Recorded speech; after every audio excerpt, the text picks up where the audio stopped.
on. Hi.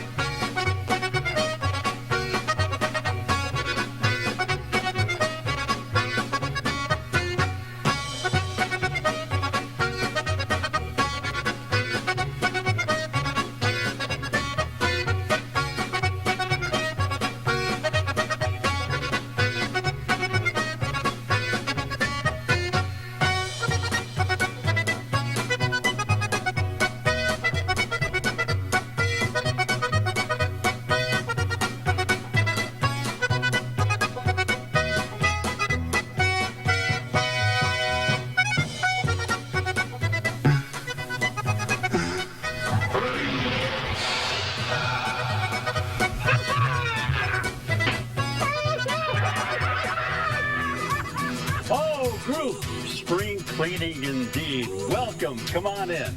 Wipe your feet. You know, I always like that Mount Rushmore skit there. I almost broke my neck doing that. Hey, I have a quick trivia for you. Does anyone know what state Mount Rushmore is I in? do. Pennsylvania. No, does anybody know? It's in South Dakota. I saw that on the History Channel. I always thought it was in Wyoming. Hey, group, great show for you today. About a dozen skits, including Ben Crazy and the Kielbasy Kid. Yes, and we continue now with the skit that helped make Lil John the rich and famous TV star he is today. Here's Ghoulardi.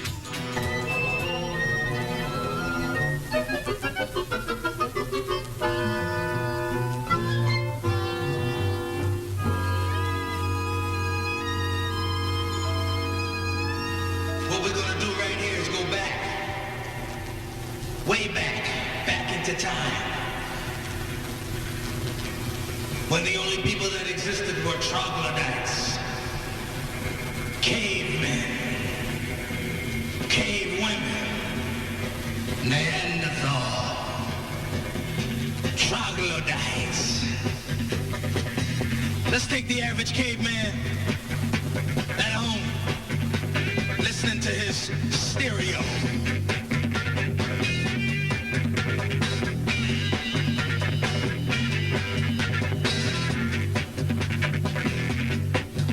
Sometimes he'd get up, try to do his thing. He'd begin to move, something like this.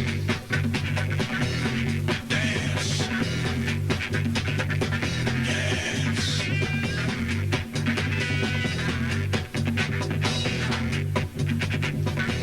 When he got tired of dancing alone, he'd look in the mirror and say, gotta find a woman, gotta find a woman, gotta find a woman, gotta find a woman. He'd go down to the lake where all the girls would be swimming or washing clothes or something. He'd look around and just reach in and grab one. Come here. Come here. He'd grab her by the hair. You can't do that today, fellas, because it might come off. You'd have a piece of hair in your hand, she'd be swimming away from you. This one woman just laid there, wet and frightened. He said, move. Move. She got up. She was a big woman. Big woman. Her name was Bertha. Bertha Butt. It's one of the Butt sisters. He didn't care. He looked up, he said, sock it to me, sock it to me, sock it to me, sock it to me, sock it to me, sock it to me, sock it to me, sock it to me. She looked down on him. She was ready to crush him, but she began to like him. She said, I'll sock it to you, daddy. He said, what? She said, I'll sock it to you, daddy. You know what he said? He started it all way back then. I ain't gonna lie to you. When she said, I'll sock it to you, daddy,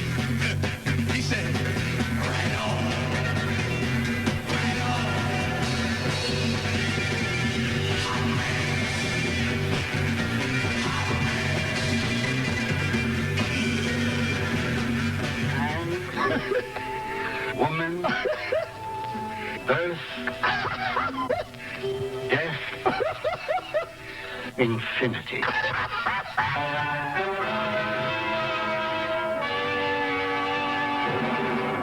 Ben Crazy.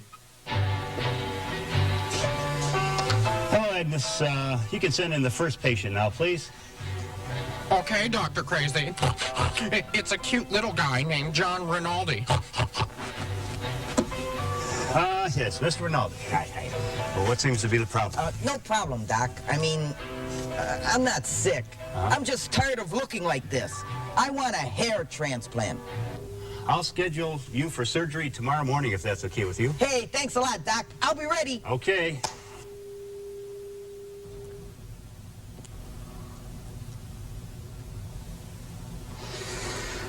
Yes, Mr. Rinaldi, you wanted to see me about... It's about time you got here, you big jerk. Huh? You made me the laughing stock of the hospital. What? But nothing. You made me look like a fool. When I said I wanted a hair transplant, I didn't mean a hair transplant. I mean a hair transplant. How do you expect me to walk around like this? You of paid all the Dr. stupid Robert things White I've ever seen, I'm calling call for action. How the heck am I supposed to put a hat on? I'm not paying for this. I'm canceling my Blue Cross. Boy, I'll do it. No, say no, you're not the one for me. Hey, group, come on back in. Hope you're enjoying the show. Now, don't forget you can check out our website also, BigChuckandLittleJohn.com. It lists our personal appearances and lists the DVDs we have out. You know, we got an even dozen DVDs out now, and we're always adding to the list. Okay, back to the skits now. This first one is about income tax. Did you do your tax? Oh, man, I forgot. I got to meet with that IRS agent.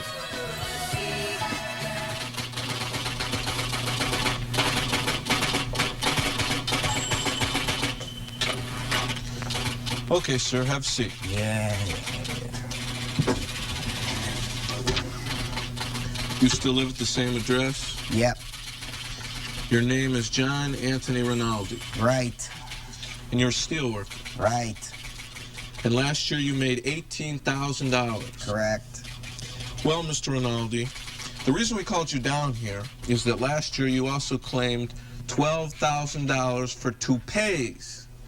And, well, we thought it was just a little bit... Why do you guys question everything I say? Every year it's the same thing. Audit, audit, audit. I'm sick and tired of this audit. Lousy white-collar workers.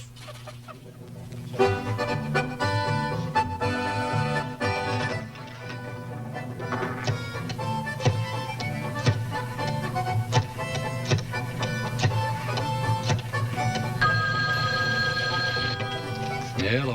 Hello, Bobby Boychek. Uncle Stanley, is that you? Oh, hold on just a second. This phone cord's all tangled up again. Just a minute. Hold on.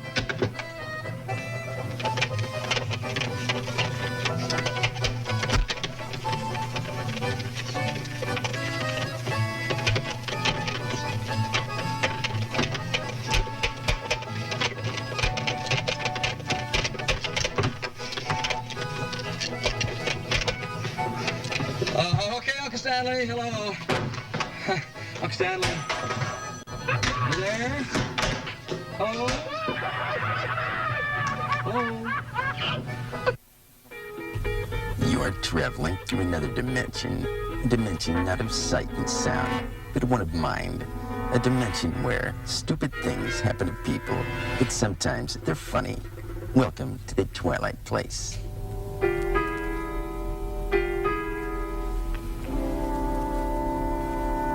Good evening.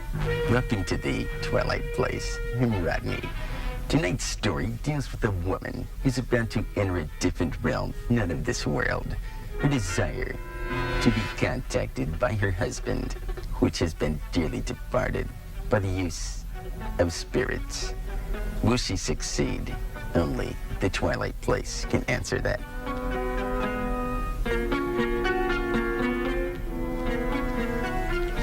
Oh, look how spooky this place is, Stella. Are you sure you want to go through with it? Yes. I must contact John and make sure everything is all right with him. Well, you came to the right place. I hear Mr. Henry is the best. He contacted Irene's husband after he'd been dead 20 years. Well, he must be very good. Good evening. Oh, isn't he handsome? Which one of you is Stella? I'm Stella. And you want me to contact your deceased husband, John? Yes, if it's at all possible. Piece of cake. Please, sit down.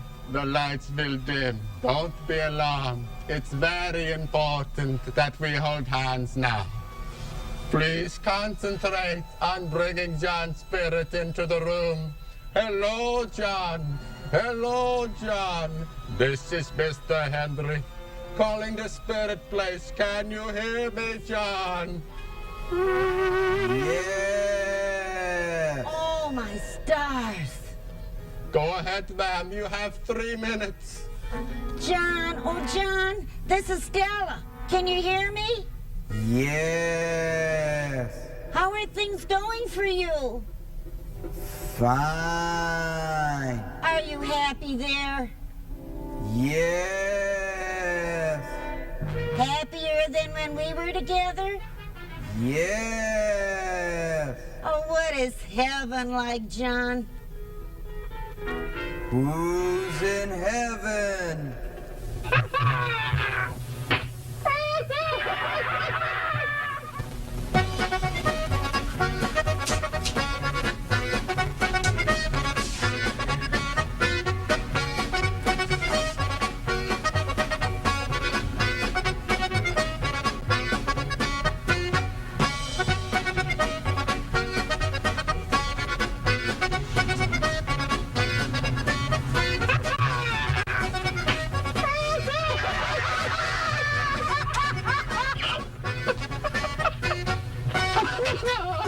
Friday night and the lights are low.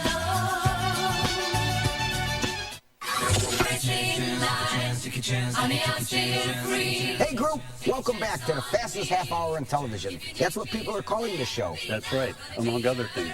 All right, lots more skits for you coming your way. We begin now with a very special Kielbasy Kid episode because it features a famous Cleveland broadcaster and former Cleveland Brown great, Douglas Deacon. Hey, how did that trivia thing go about Doug? Oh, yeah.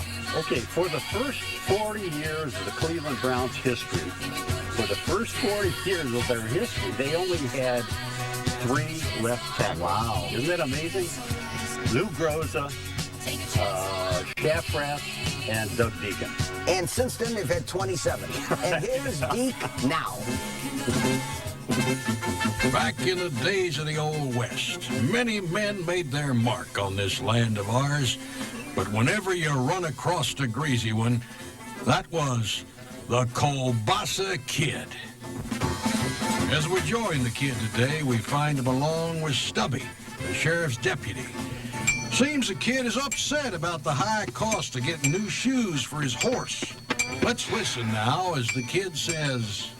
Horseshoes. $5 for horseshoes. That's ridiculous. That's $1 a hoof. You gotta pay it. I guess you're stuck. That's right. You gotta pay it. But I know how you could double that $5 you got in your hand. Double that? Right. Double that. That'd be, $10. Right. How? Okay. See this handkerchief? Yeah. I'll bet you that $5 you have in your hand. I'll lay it right down on the ground here. I'll stand on this end. You stand on that end. And I'll bet you that $5 you can't punch me in the nose. Let me see if I got this right. You're going to stand on one end of the hanky, I'll stand on the other, and you're going to bet me $5 that I can't punch you in the nose standing on ends like that? Right. That's a bet. Okay, you're on. We'll just move right in there over here. And here, step in here. Right here. Stand on that end there. Okay. I'll stay. Hit me!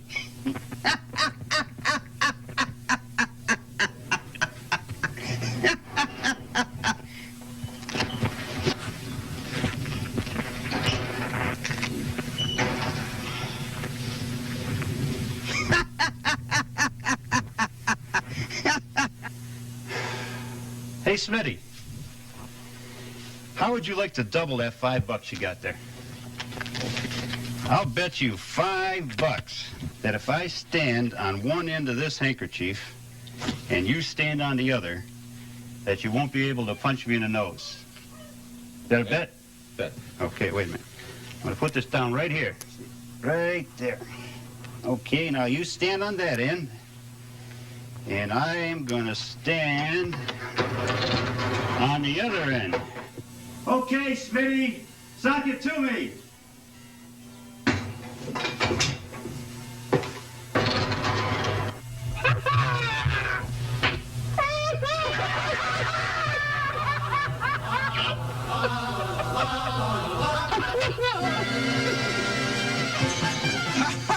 Oh, man, the kid all wet as usual. Well, see you next time.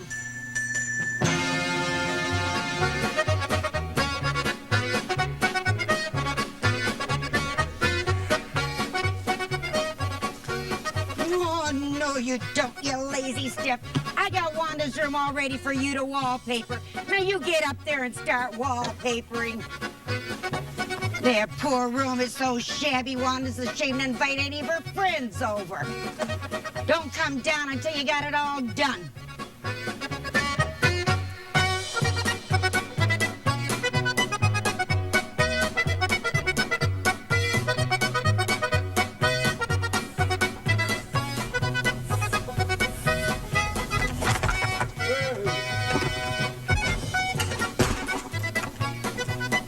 Oh, Daddy! It's beautiful! It's like a whole new room! Where do my friends see this? Oh, thank you, Daddy! Thank you, thank you! Oh, it's beautiful! Oh, boy, I know it's so nice!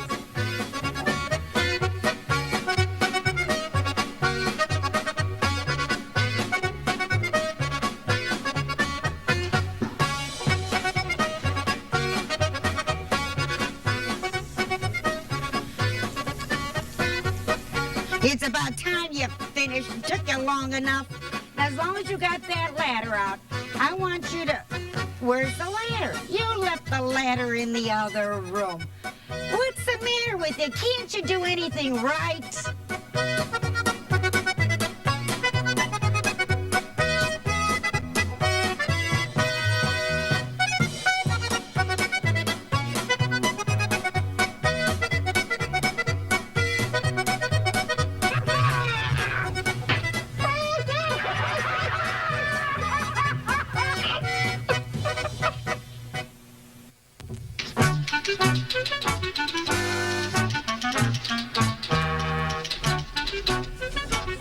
Okay, Mr. Rinaldi, let's see if I got this right. Man in his 30s would like to meet attractive woman in her 30s. Right. Must be tall with blonde hair. Please send pictures, then your phone number. Right. Okay, that'll be in tomorrow's paper. Okay, thanks a lot. Okay. Yes, sir, you're next. What is your name? Vasily Pastramovich. Okay. And what do you want in your ad? Farmer man wants woman to marry. Farmer wants woman to marry. Must be big and strong and have a tractor. Must be big and strong and have tractor. Please send picture. Please send picture. Of tractor.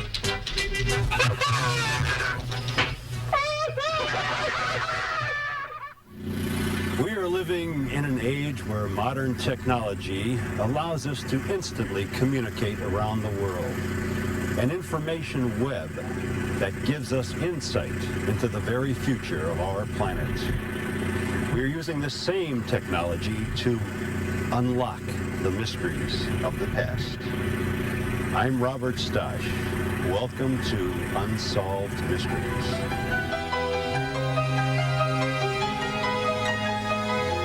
The mystery of Napoleon Bonaparte and why painting after painting of this famous man all show the same thing. Why was one of his hands always in his coat?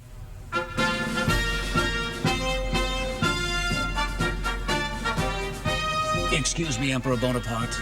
It is time for your meeting with the Duke and Duchess of Poland.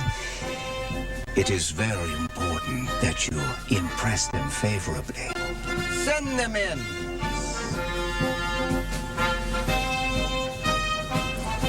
Duke, Duchess of Poland, I present to you the exalted Emperor of France, Napoleon Bonaparte. I welcome you to France.